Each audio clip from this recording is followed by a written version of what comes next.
بسم الله الرحمن الرحيم.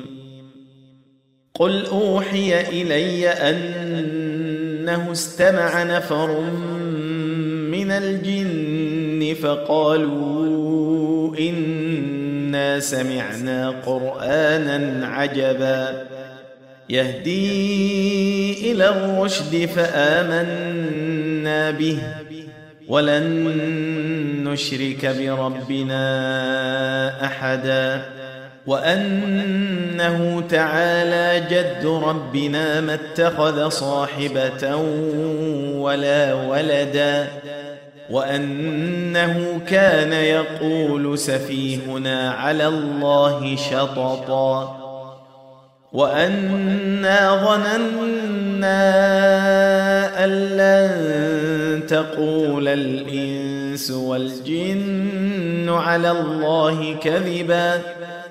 وأنه كان رجال من الإنس يعوذون برجال من الجن فزادوهم رهقا وأنهم ظنوا كما ظننتم أن لن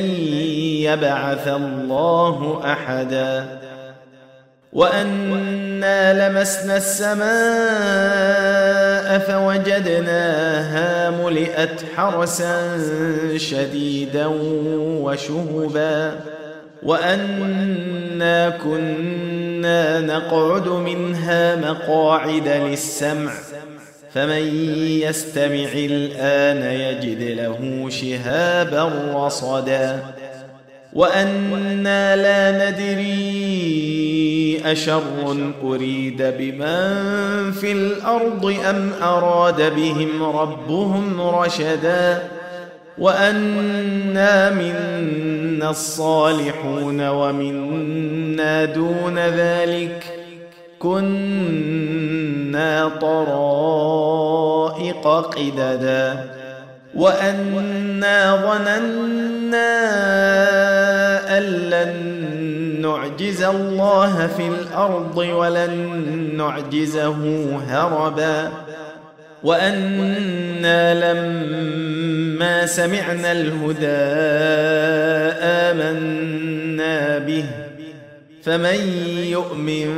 بربه فلا يخاف بخسا ولا رهقا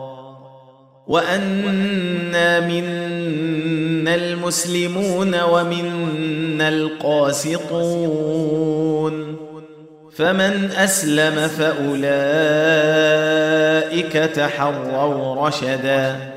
وأما القاسطون فكانوا لجهنم حطبا وأن لو استقاموا على الطريقة لأسقيناهم ماء